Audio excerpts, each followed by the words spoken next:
Com lágrimas nos olhos, vemos uma cena que jamais imaginaríamos acontecendo. Os piratas gigantes chegaram e estão destruindo todos os navios da marinha na Ilha do Futuro. Enquanto isso, estamos perto do desfecho de todas as lutas que estão acontecendo e de maneira comovente, os sonhos de uma criança se tornaram realidade. Com apenas essa revelação, podemos ter o renascimento da fruta mais poderosa de todo One Piece. Diante de tudo isso, as sombras que um dia espreitavam resolveram tomar forma. Os piratas do Barba Negra finalmente revelaram seu objetivo em Egghead. Como imaginávamos, eles esperaram até o último segundo e se aproveitaram da situação de maneira covarde. Mais uma vez, o capítulo 1107 começa de onde o último parou. Só que, claro, com uma cena muito mais trabalhada e muito mais explicada. Independente do que tenha acontecido no final do 1106, nós já sabemos que Dory e Brog estão aqui apenas para ajudar o Chapéu de Palha, justamente pelo seu vínculo com Nika, essa divindade que cada vez que se passa mais tempo,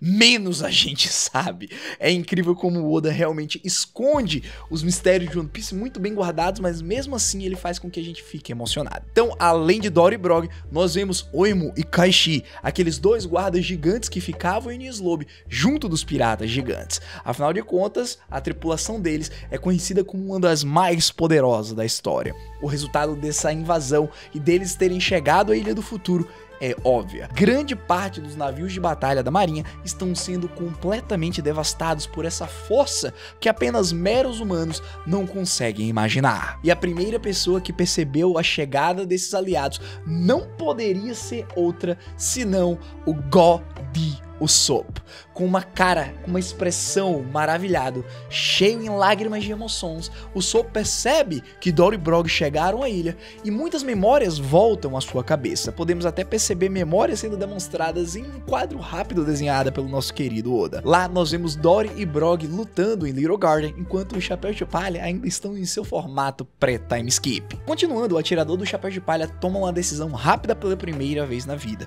Obviamente ele não precisa lutar com ninguém, então aparentemente a sua cabeça funciona normal nesses momentos. Contudo, agora, além de estar aliviado, ele tem uma motivação para continuar. Então ele começa a dar a ordem que tanto Dory quanto Brog, os seus professores, estão lá para ajudá-los. Então eles não podem perder mais tempo. As pessoas têm que começar a tomar as devidas providências para fazer com que eles consigam sair rapidamente de Egghead. Diante desse aviso, nós vemos o navio do Chapéu de Palha, o Sunny, deslizando no gelo por conta da habilidade do Brook, e ao mesmo tempo a Lilith está lá desesperada sem saber como é que eles vão frear, porque caso eles não consigam, eles vão passar direto, vão sair voando, passar pela barreira e serem completamente explodidos. Obviamente a expressão do Brook é de pura calma, afinal ele tá tomando até o seu chazinho naquele momento. Não sei como e pra onde que vai esse chá, uma vez que ele é feito de ossos. Nesse momento nós temos o Usopp, Nami, Chopper, Robin e Brook do Chapéu de Palha prontos para zarpar. Afinal de contas, eles, e junto do Jinbe, possuem essa informação, essa rede de contato que mantiveram eles trabalhando o mais rápido possível, enquanto o resto do grupo tá completamente imersivo numa batalha contra uma das pessoas mais perigosas do mundo, que é o Sanjay Garcia Saturn. Porém, falando no Tritão, no famoso timoneiro do Chapéu de Palha, ele saiu em busca do nosso Solador, a pessoa que tem a maior capacidade de se perder sozinha. Está lá, Jinbe desesperado atrás do Zoro e finalmente, depois de milhares de capítulos, eu vou dizer assim, brincadeiras à parte, eu acho que foram mais de 10, sendo sincero, ele não aparecia, ele resolveu aparecer. E para muitos que achavam que ele já tinha humilhado o gatinho, inclusive eu, a verdade, bem, não é isso. Ele continua lutando contra Rob Lucci até agora. Mas antes de a gente começar com o diálogo mais estranho do mundo, nós precisamos perceber que tem algo mais estranho ainda. Logo no primeiro quadro, nós estamos vendo nessa cena as garras do Rob Lucci despertado, confrontando as espadas do Zoro enquanto está imbuído com Raul Shoku. Se pararmos para pensar, o Solador foi capaz de segurar por alguns momentos o Hakai, que é a habilidade mais poderosa que já foi demonstrada na série até agora. Um ataque combinado de Kaido e Big Mom. Depois de ele segurar isso, ele está tendo dificuldade de segurar as garras de um leopardo despertado. Eu não sei vocês, mas isso aqui indica que o Rob Lucci tem um certo nível de habilidade e está conseguindo fazer com que Zoro realmente se leve ao máximo nesse combate. O espadachim realmente afirma que o agente da CP0 é durão, mas ele tá com uma certa pressa. Lute, em contrapartida, resolve zoar, que diz que essa frase só pode ser dita pelo vencedor no final, e não pela pessoa que faz os seus companheiros esperarem por ele. Realmente o agente ele é muito inteligente, porque ele sabe que enquanto o Zoro estiver ali lutando, vivo, respirando, não tem como seus companheiros o abandonarem. Então ele tá meio que sendo verdadeiro. O Zoro nesse momento está fazendo com que os Chapéus de Palha se atrasem. Porém, a resposta final do nosso querido espadachim é a melhor possível. Você diz isso como se fosse você quem controlasse o tempo da luta aqui, Rob Lute. Falando em tempo e distância e localização, bem, o Zoro entende, não é mesmo? Ninguém pode controlar o tempo do Solador. Entretanto, enquanto esses dois continuam de papinho, os pacifistas que foram anteriormente controlados por Bonnie ordenaram que eles ajudassem todos ali a fugirem de Egghead em segurança, se viraram para atacar todos os marinheiros. E então vemos vários lasers saindo da mão dos pacifistas, destruindo mais navios da marinha ainda, fazendo com que os marinheiros tenham que tomar alguma providência. Todos ali são meramente incompetentes. Saturn já não tinha nenhum apreço por eles. E agora, vendo que eles não conseguiram lidar com nada, bom, é de se esperar que todos eles sejam demitidos quando voltarem para Mary Joyce. Diante desse caos completo, nós temos a informação que 30 navios de batalha menores já foram destruídos por essa união de forças. E graças a isso, o vice-almirante Red King ordena que todos os navios menores recuem, porque os navios mais poderosos irão chegar perto da costa para poderem destruir os pacifistas. Pelo menos alguém ali de rank vice-almirante tem cabeça suficiente para dar essa ordem, porém deixou que 30% da sua frota fosse destruída até que esse momento chegasse. Tudo bem que eles foram pegos desprevenidos, então muitos aí vão concordar comigo que 30% é um valor até baixo diante dessa situação. Seguindo para a próxima cena, nós voltamos para o principal ponto da história, e eu diria que é o segundo mais importante do capítulo.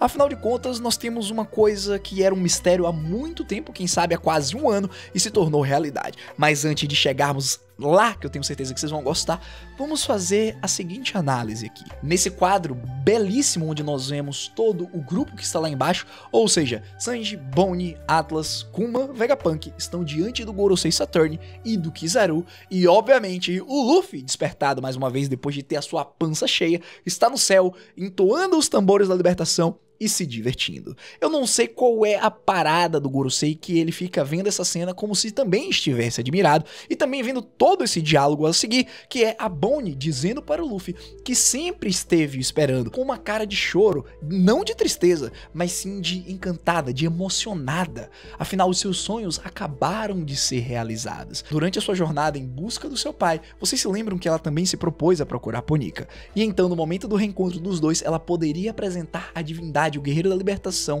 ao seu pai, que foi sempre um grande fiel e seguidor. Só que diante de toda essa comoção, o Luffy Gear 5 está lá apenas pulando e brincando, e olha para a pequenina e pergunta do porquê que ela estava chorando. E então Bonnie revela que esteve sempre o procurando. Na verdade, Nika. E obviamente Luffy ignora essa primeira parte e responde que sempre esteve ao lado dela, nunca deixou de estar ali. E aí é que ele se lembra, ué, o que é Nika? Bonnie então tenta explicar para o Luffy de maneira que ela se parecesse com uma fã e que realmente sempre foi a sua apoiadora e a sua querida amiga. Só que o Luffy basicamente ignora rapidamente o que está tudo acontecendo e percebe que o Dr. Vegapunk está estirado no chão, prestes a morrer. Inclusive nós vemos até uma cena bem interessante, porque é uma quebra muito forte de acontecimentos. Enquanto nós temos um personagem querido por a gente, dado no chão sangrando depois de ter sido perfurado por uma aranhona gigante, os olhos do Chapéu de Palha saltam diante dele sem saber o do porquê que ele estava assim. E é aí que a criança revela que o responsável por isso foi o ancião Saturn. Porém nós temos uma cena muito engraçada também, porque o Luffy percebe que o ataque da Bonnie, aquele Gear Third que ela utilizou lá alguns capítulos atrás para tentar acertar o ancião, não foi muito efetivo. O ataque dela estava muito fraco. E aí a Bonnie pergunta se ele poderia ensiná-lo como é que realmente usa os socos de Nika. Diante dessa cena e com um sorriso no rosto, afinal de contas ele está se divertindo por ter uma aprendiz, Luffy promete que vai mostrar como que se faz. E então Rapidamente, ele começa a usar uma metralhadora de socos despertados envolvidos em haki, e mais uma vez nós vemos a cara do ancião Saturn sendo amassada pelos punhos da libertação. E observem que cena interessante. Ao mesmo tempo que o demônio que controla esse mundo está sendo espancado pelo guerreiro da libertação, Bonnie, Kuma e Vegapunk estão com lágrima nos seus olhos observando essa cena. No capítulo passado nós fizemos a suposição de que o Kuma, mesmo estando desligado, conseguiu ver o exato momento em que Nika apareceu diante dele, fazendo assim com que não só o sonho da sua filha fosse realizado, como o seu também. Ou seja, os planos da Bonnie de reencontrar o seu pai e apresentá-lo ao guerreiro da libertação, olha, deram certo de certa maneira. O destino é algo maravilhoso e que sempre leva para frente o amanhecer do mundo. E junto deles tem um de seus melhores amigos, Dr. Vegapunk, mesmo no seu leito de morte, está apreciando aquela cena. E então, depois de finalizar o seu ataque com um sorriso no rosto, o ancião Saturn, mais uma vez, é jogado contra as construções e sai voando para um outro lado da ilha. Olha, eu preciso falar duas coisas sobre o Saturn. Primeiro, antes de ele ser acertado pela metralhadora de borracha do Luffy em forma de Nika, ele tentou utilizar aquele seu poder que ele basicamente olha para a pessoa e a pessoa desmaia, ou no caso de alguns, a cabeça é explodida.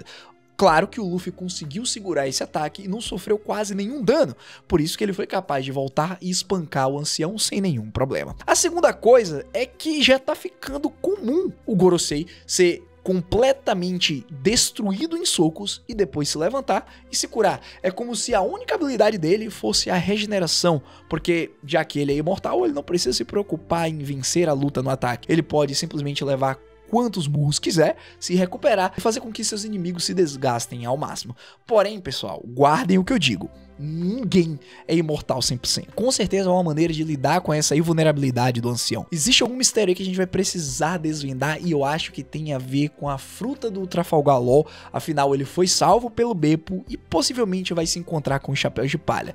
Então, ao conseguir controlar os seus poderes, pode ser que ele seja uma peça-chave na luta final contra os Gorosei. Ou claro, o Vegapunk pode desenvolver uma tecnologia, ou quem sabe pode ter até já desenvolvido isso, para que a luta seja mais justa, digamos assim. Seguindo e aproveitando que o ancião foi jogado para longe, nós temos a aproximação de Frank e Atlas rapidamente para pegar Kuma, Vegapunk e Bonnie. Só que o nosso querido doutor, o tio Punk, ele tem conhecimento de medicina e sabe que se ele for movido para um outro lugar nesse momento, ele irá morrer, afinal ele já perdeu muito sangue. Ele precisa ser tratado pelos seus robôs, pela sua tecnologia naquele lugar. Só que, obviamente, as coisas não terminariam ali, porque nós temos mais um inimigo, mais um cachorrinho do governo que está louco para atrair, mas não consegue fazer nada. Tentando acertar o ponto cego do grupo, Kizaru aparece e tenta soltar um laser rapidamente.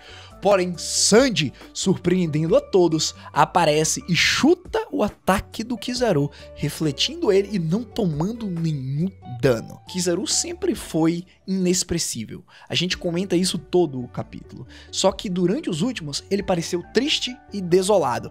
Mas eu nunca imaginei ver o Kizaru com essa cara de surpresa. Se formos lembrar todas as cenas que ele apareceu durante a obra, ele sempre foi imparcial. Só que agora, ele ficando surpreso e na sequência o Frank tendo os olhos saindo da sua cara de desespero pelo Sanji ter realmente conseguido rebater um laser, foi demais pra mim, realmente nota 10. E a resposta do Sanji pra isso é que o amor supera tudo. Obviamente o Kizaru disse que se fosse tão simples assim, não era necessário estudar física. Pessoal, por muito tempo nós realmente queríamos ver esse confronto. Almirante Botsarino versus Kurohashi no Sanji. Essa é uma luta que vem sendo especulada por anos, até mesmo se pá mais de uma década. E claro, enquanto o Luffy está brincando de pular no chão de borracha e o Vegapunk está em seu leito de morte, o almirante diz que então vai precisar levá-los com ele para poder se redimir. E é aí que o cozinheiro apenas acende um cigarinho e diz que hahaha, que pena, você vai ter que escrever uma carta de pedido de desculpa. Olha só a que ponto chegamos. O Sanji zoando a cara do Kizaru. Ninguém poderia esperar por isso. E olha que nos últimos capítulos nós percebemos que o cozinheiro do Chapéu de Palha não estava sendo páreo para lutar contra o almirante. O que será que aconteceu? Será que os seus genes Germa brotaram a um nível maior, fez com que ele ficasse mais resistente ainda e junto do seu haki do armamento ele conseguiu realmente descobrir um jeito de lutar contra os raios de luz? Quem sabe? Vamos ver nos próximos capítulos, mas calma, que vocês lembram que eu falei que apenas essa cena principal, na verdade, é a segunda mais importante. Porque logo na sequência, nós vemos que o ancião resolveu se levantar dos escombros mais uma vez. Ele já é profissional nisso. Só que pessoas resolvem interceptá-lo. Catarina Devon e Van Olga. Nós já fizemos algumas teorias sobre aquele navio do Barba Negra que tinha ancorado na ilha vários capítulos atrás e imaginávamos que seria realmente a Catarina Devon, nós acertamos, porém o Lafite. Afinal de contas, Van Olga estava lá na Ilha Winna lutando contra Trafalgar Law. Então, realmente, ele ter chegado aí tão rápido, eu fico imaginando qual é a distância máxima da Wapu Wapu no Mi. O resultado disso foi o seguinte, uma conversa muito misteriosa, onde aparentemente São Saturn conhece aqueles prisioneiros do nível 6 de Impel Down. Nós vemos Catarina tocando na pata do ancião. Afinal, aparentemente é assim que ela consegue clonar os poderes das outras pessoas. Afinal de contas, vamos lembrar que a sua Akuma no Mi Zoa Mítica é a Kyubi no Kitsune. Ao tocar no ancião, ela diz que o trabalho deles ali está completo. Eles não precisam de mais nada naquela ilha. Só que uma coisa que nos chama muita atenção é do porquê que eles resolveram seguir outra pessoa. E a resposta também dada tanto por Van Olga quanto por Catarina Devon é que o Teach é especial. E o Saturn replica dizendo que é por conta da linhagem especial dele. Ou seja, pessoal, aparentemente o Teach não é o bucaneiro. Afinal de contas, eu vejo o Saturn mencionando isso sem nenhum problema. Não sei por que esse mistério. Com certeza, essa linhagem especial dele é responsável por ele conseguir utilizar várias Akuma no Mis. Até agora, ele pode utilizar duas. Nunca sabemos se ele vai conseguir utilizar a terceira ou não. Mas o motivo principal disso é que os piratas do Barba Negra conseguiram ir até a ilha de Egghead e no momento em que o Saturn iria lutar contra eles, Van Olga simplesmente utiliza sua Wapu Wapu no Mi e se teletransporta para longe. E também diante dessa cena é revelado que o objetivo dos piratas do Barba Negra é o mundo. Bom, essa resposta faz com que nós tenhamos várias interpretações para trabalhar. O que significa o mundo? Seria o maior tesouro One Piece ou algo mais além? Roubar o trono de Musama e se tornar o rei da superfície. Vamos ser sinceros, né? Esse é apenas mais um mistério que foi introduzido diante do Barba Negra e da sua tripulação. Na sequência, somos levados para a cena onde Devon e Van Olga estão indo embora, só que de repente, mais uma outra pessoa aparece. Alguém que nós já imaginávamos ter ajudado o Luffy a recuperar as suas forças. Caribou desesperadamente surge, pedindo para que eles o levem até o Teach. Afinal, ele é um fã de carteirinha do Barba Negra e por conta dele, Caribou se tornou um pirata. A emoção retratada nesse quadro é digna de Bartolomeu quando conheceu Luffy lá em Dressrosa. São exatamente dois lados da mesma moeda. Enquanto Caribou é um fanzaço do Teach, o Bartolomeu é um do Luffy, fazendo com que assim os dois possivelmente venham se enfrentar no futuro na guerra que nós teremos aí Chapéu de Palha versus Piratas do Barba Negra. Ia ser muito legal. Os dois assim com a bandeira, cada um respeitando a sua tripulação e o seu ídolo, digamos assim. E com isso nós temos a deixa que semana que vem nós não teremos pausa. Teremos então a continuação dessa catástrofe. O que será do Chapéu de Palha? Eles conseguirão fugir? O que será do Gorosei? Será que ele vai sobreviver a esse Booster Call? Provavelmente sim. Ah, e uma coisa que me veio à cabeça. Será que Nika e Bonica unirão forças para derrotar um inimigo maior? É isso que nós veremos na continuação dessa maravilhosa obra. Foi um prazer apresentar esse capítulo para vocês. Espero que tenham gostado. Não esquece de se inscrever e deixar o like se chegaram até aqui. E nos vemos num próximo vídeo. Hashira falando e vazando. Eu fui.